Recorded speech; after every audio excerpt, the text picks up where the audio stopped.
and the thermostat connects to the boiler, turning it on and off to regulate the temperature, be able to control the devices around them with their smartphone. And secondly, they expect to be able to control those devices from anywhere in the world. By connecting a wireless gateway to this wireless system, the bridges between a technology that's native to the phone, such as Bluetooth or Wi-Fi, to the proprietary or standards-based RF protocol used by the thermostat to connect to the boiler. A smartphone can connect through the wireless gateway to the RF network, control the devices in the home, such as the thermostat. Secondly, by connecting this wireless gateway to the internet, the smartphone application can connect to the wireless gateway through a cloud service, allowing people to control their devices from anywhere in the world. Basically, that is what IoT is all about. The Texas Instruments wireless connectivity portfolio has the largest wireless selection, which includes 14 technologies, standards, and protocols, including Wi-Fi, Bluetooth, Bluetooth Smart, Zigbee, and 6LoWPAN. The TI wireless connectivity portfolio also has the lowest power consumption. IoT is pushing the boundaries for power consumption. The SimpleLink devices were designed with low power in mind, enabling long battery lifetimes, smaller batteries such as coin cells, or even energy harvesting. The TI wireless connectivity devices are also easy to design with easy-to-use software development kits, tools, E2E community for support, certified TI modules, TI designs, which is a database of reference designs, easy-to-use evaluation kits, such as sensor tag and launchpads, online training, and cloud-based IDEs.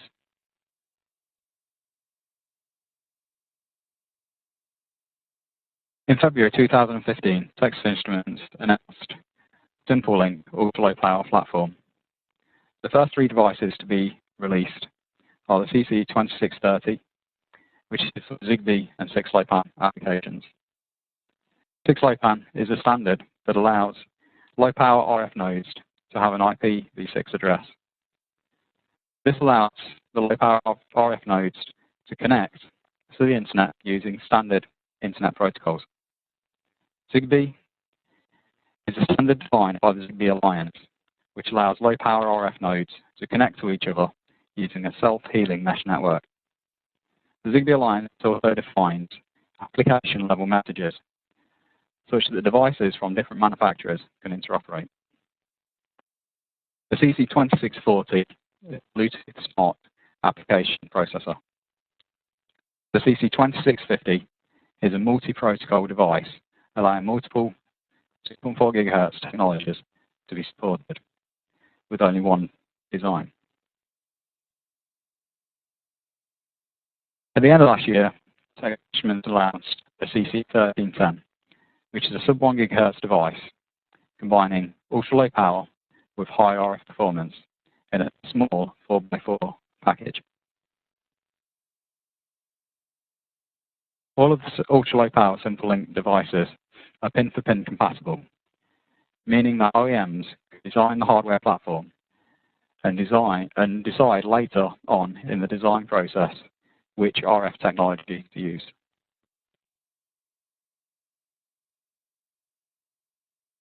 Taking a close look at the wireless MCUs. At the heart of the wireless MCUs is a Cortex-M3 processor. In the ROM of the processor, we have TIRTOS, which is Texas Instruments' real-time operating system, including peripheral drivers and libraries.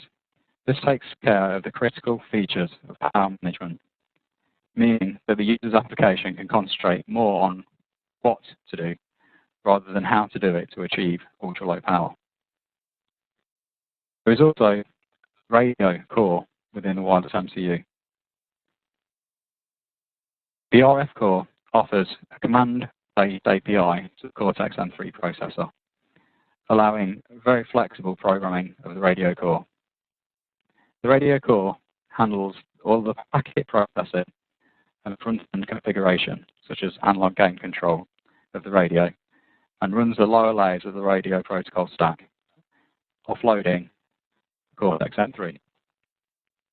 There is also a rich set of peripherals, including a DC to DC converter, a temperature and battery monitor, AES security, encryption and decryption in hardware, which further offloads the Cortex-M3 processor when encrypting and decrypting,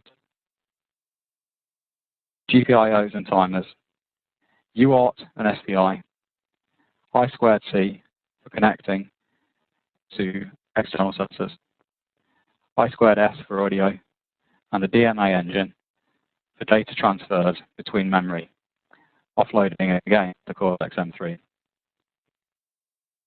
There is 128 kilobytes of flash memory, which is used for non-volatile storage of program and data.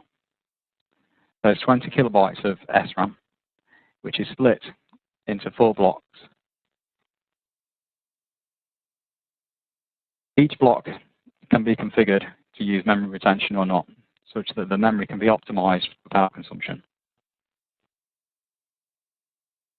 There is also a sensor controller engine. The sensor controller engine connects to external sensors, allowing the rest of the system to sleep, while the sensor controller engine reads the sensors, allowing ultra-low power mechanisms to read from external sensors. We'll be touching this on in more detail in later slides. So, choosing the right technology. There's typically 3 care-abouts when designing a radio system. Firstly, range, secondly, throughput, and then power. Regarding range, BLE and Bluetooth have a range of tens of meters. Zigbee, RF4CE, Wi-Fi, and 2.4 GHz proprietary have a range in the hundreds of meters, whereas sub-1 GHz can achieve ranges of 10 kilometers and plus.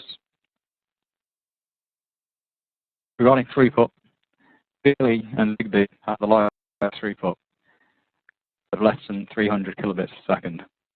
Bluetooth, 2.4 GHz proprietary, and sub-1 GHz proprietary can achieve throughputs of around 3 megabits per second, whereas Wi-Fi has the highest throughput of greater than 20 megabits per second.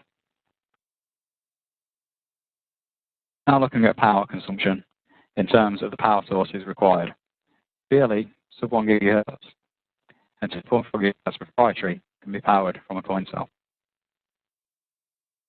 Bluetooth, Zigbee, and RF4CE require a AAA battery, and Wi-Fi requires the most power, but can still be powered from a lithium-ion battery. So, to recap, sub-1 GHz is best for range. Throughput should use Wi-Fi. BLE and proprietary are the lowest power.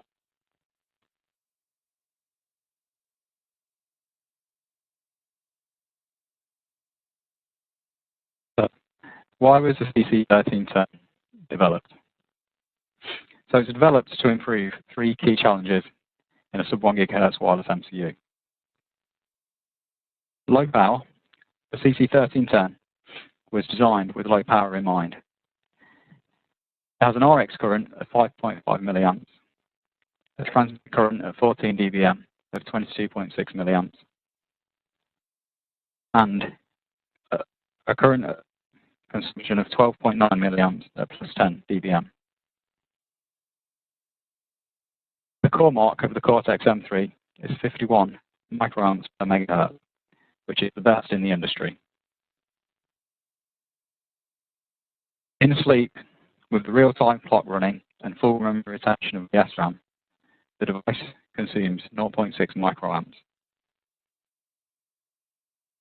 It's also capable of long range, with a high sensitivity of minus 110 dBm at 50 kilobits per second, and minus 124 dBm at 0.65 kilobits per second. It also has a blocking of 90 dB, allowing strong coexistence. and a high output power of plus 14 dBm. It's also the most integrated solution, with an integrated sensor controller engine for low power connectivity to sensors, a small 4x4 QFN package, an integrated DC to DC converter, on-chip flash as well, which means an overall smaller footprint for the solution. It also has TIRTOS ARF driver in ROM of the device, allowing more code space for the application in flash.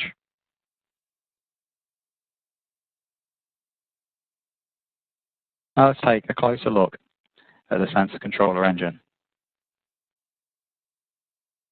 The sensor controller can connect to external sensors while the rest of the system is asleep. Sensors such as PIR, for motion detection, capacitive touch, proximity sensors, accelerometers, ADC measurements, and pulse counting. Let's take a real-life example where the system needs to read an ADC 10 times a second for a heart rate monitor. Waking up the entire system 10 times a second to read the ADC is not a very power-optimized solution. Using the CC1310, the sensor controller can be configured to wake every 100 milliseconds and read the ADC. And then, on every 10th reading, it can wake the Cortex-M3 core and send the data. The Cortex-M3 core can process the data and send the data over the RF link, optimizing the power consumption of the system.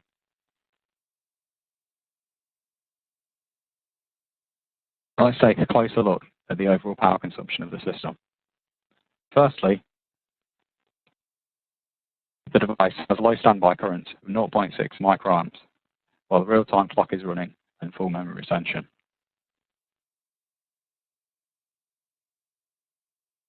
The Cortex-M3 core draws 2.5 milliamps while running at a high frequency of 48 megahertz, allowing the application in the stack to process fast and go back to sleep quickly. Thirdly, the radio consumes around 5.5 milliamps in RX and around 13 milliamps in CX at an output power of 10 dBm. Finally, the sensor controller engine can optimize the power of the system, allowing the system to be asleep while it reads the sensors. Let's take another example. In this example, the sensor controller wakes up every 1 second to take an ADC reading. It then compares the ADC reading against a threshold that can be set by the Cortex-M3. If it's above this threshold, it can wake up the Cortex-M3, where the data can be further processed and things like alarms can be sent over the RF network. If the ADC reading is below the threshold, then the sensor controller can go back to sleep and wake up 1 second later. Assuming that the ADC reading is always below the threshold and the sensor controller is waking up every 1 second to read the ADC, the system would consume an average power of 1 microamp.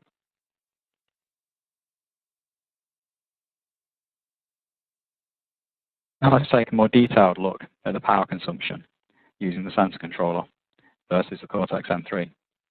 You can see in the yellow trace the peaks are the DC to DC converter waking up periodically to monitor the supply and make sure it's in range.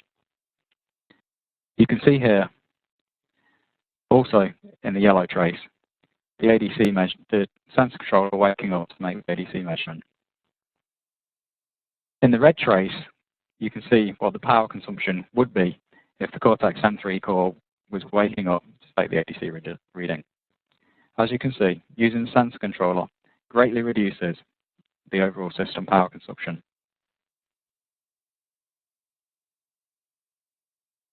Okay. Now let's take a look at the software and tools provided by TI for the CC1310. Tesla Test Instruments provides the TIRTOS SimpleLink SDK. This includes device drivers and examples for the device drivers, such as examples of how to use the UART, the LCD, the PIN, and the radio, One of the more important device drivers in TI-RTOS is the RF driver. The RF driver is tightly coupled with the power management driver, such that the application can schedule an RF command such as a transmit to happen some point in the future. The RF driver will then take care of making sure the RF core is powered down and then powered up just in time to send the data.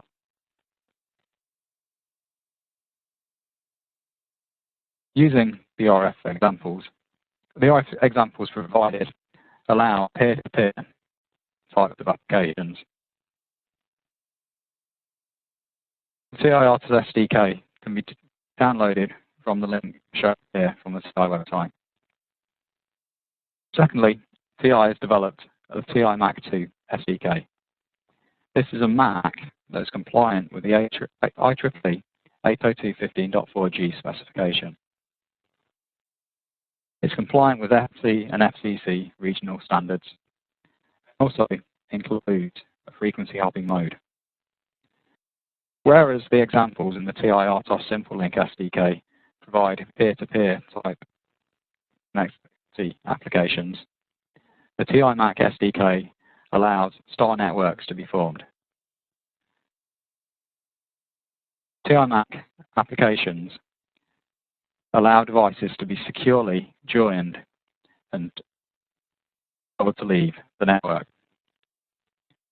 This means that the TI Mac SDK can be used for onboarding of devices.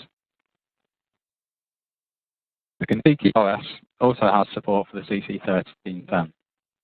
The Contiki OS includes an IPv6 6LoWPAN stack,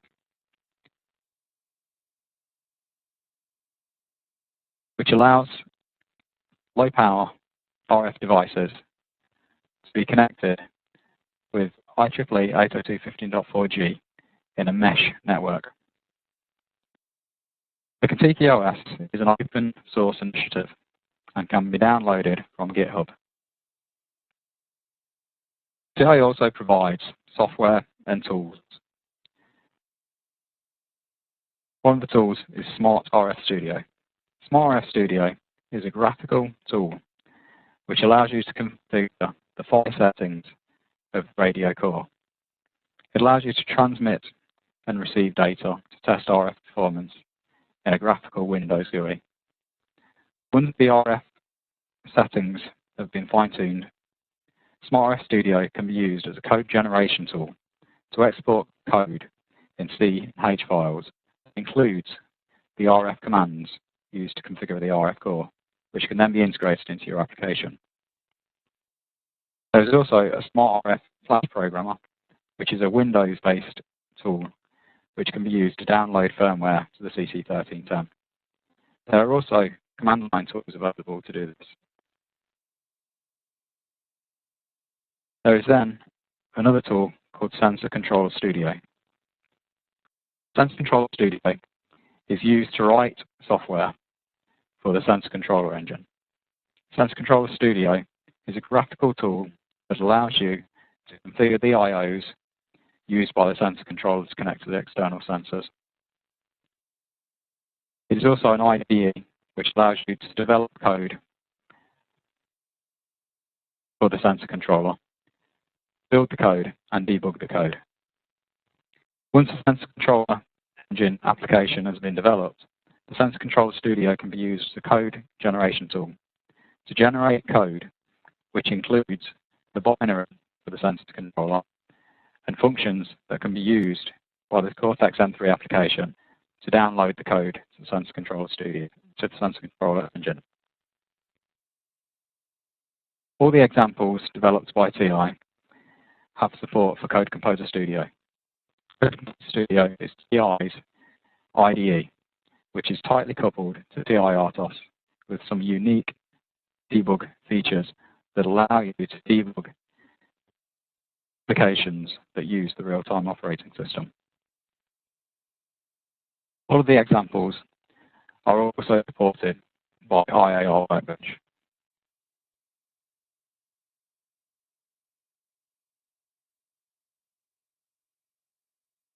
The rest of this training we will concentrate on the SDKs that are developed by Texas Instruments. These are the CC1310 TIRTOS SimpleLink SDK and the TI Mac 2.0 SDK.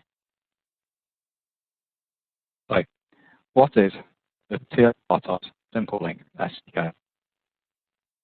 Firstly, it is flexible, supporting a wide range of PHY and modulation settings, including on-off keying, GFSK, a high-speed mode capable of 5 megabits per second, that's a 1 gig link, a long-range mode capable of 20 kilobits, that's 20 kilometers range, and a narrowband mode.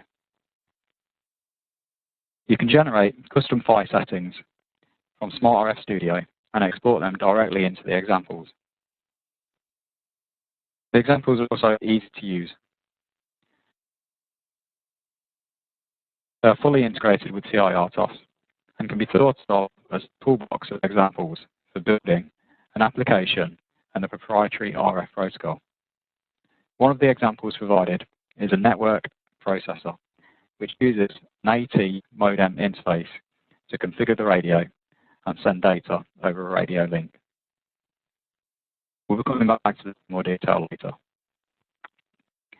The TIRTOS SimpleLink SDK examples are also ultra low power, with less than 6 milliamp peak current, 0.6 microamps sleep current, and an autonomous sensor controller.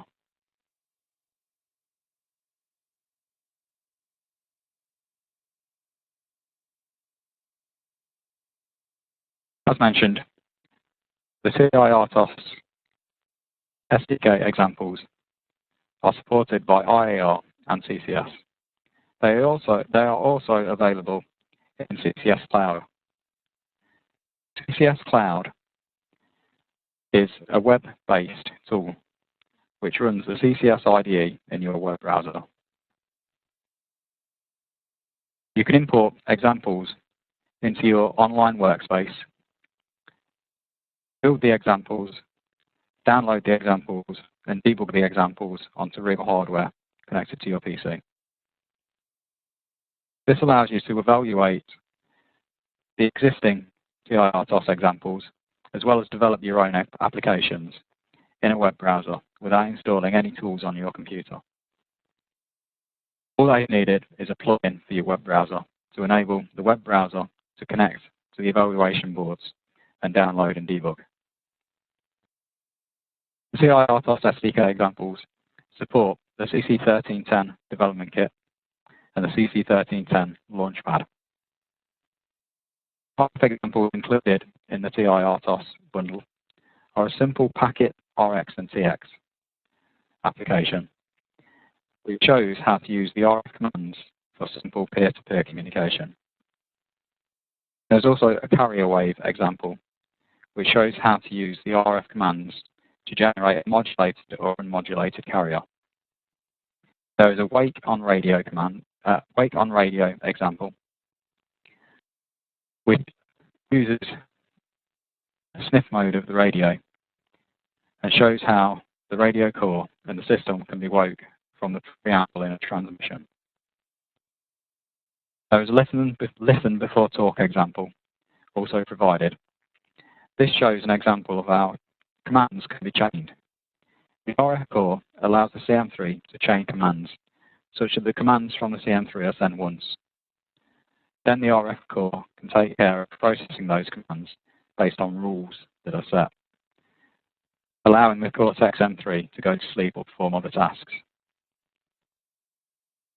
The listen before talk example shows an example of a carrier sense command chained with a transmit command, such that the carrier sense command will listen for activity on the channel. If it detects some energy, then it will back off and run the carrier sense command at some point later. If it does not detect any energy, then it will continue to the transmit command and can transmit the data. Hence implementing a listen before talk example. There's also a PER test which supports FSK long-range mode, on-off keying, and high-speed mode. There is also some EasyLink examples. As mentioned, the communication between the Cortex-M3 and the radio core is based on radio commands. These radio commands are highly flexible, with many different commands and many parameters. But with this flexibility comes some complexity. Because of this, some of the examples use an EasyLink API. The EasyLink API was developed as an example of how to abstract the complexity away from the RF commands, providing simple APIs such as EasyLink initialize to initialize a particular modulation type, EasyLink set and get frequency, EasyLink set and get power, and EasyLink transmit and receive. There is an example of EasyLink RX and EasyLink TX, which show an example of using the EasyLink API to configure and use the radio for peer-to-peer messaging. There's also an EasyLink network processor. The EasyLink network processor exposes the EasyLink API over an AT command interface using UART. The AT command interface is an ASCII-based command, so that the user can open a terminal such as PuTTY or TerraTerm and connect to the CC1310 UART using ASCII-based characters to initialize the radio and send data. As the AT command interface also uses framing, MCUs can parse and format data, parse and format the commands, meaning the AT command processor used to connect the CC1310 to an MCU to be able to configure the radio core and send and receive messages. Finally, there is a wireless sensor network example, where wireless sensor network nodes use the sensor controller to read the ADC once a second. Based on a threshold, it will then wake up the Cortex-M3 and send the ADC reading through the radio network to a concentrator. The wireless sensor network concentrator example receives radio messages containing ADC readings from various sensor nodes in the network. It then displays the ADC readings on the UART and the LCD.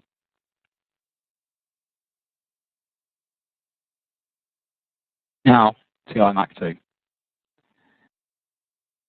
TI MAC2 is robust, as it is based on the 802.15.4G standard. It has built-in mechanisms for acknowledgements and retries, meaning the application doesn't need to worry about the reliability of sending data. It is also using the sub-1 GHz band, avoiding the 2.4 GHz spectrum and achieving longer range. The 802.15.4G standard also has support for frequency hopping modes, which provides resistance against interferers on a specific channel. 802.15.4G spec also has security, which uses AES encryption, providing secure transfer of data. The TI MAC2 SDK is also easy to use, with rich out-of-the-box example applications. Applications including an end-to-end solution of a gateway and sensor nodes. A Linux gateway provides a web interface that allows you to control the network and read data from sensors on that network. TI MAC2 is compliant with regional standards, which means that the user's application does not need to implement any specific features for regional compliance. 802.15.4G spec also has support for asynchronous networking mode, which allows the network to scale in size to thousands of devices. There is also an asynchronous network mode, which allows devices to sleep until they need to wake up and send data. This allows for ultra-low power nodes in the network. Also, as it is based on the 1310 platform, it benefits from the ultra-low power features of this platform.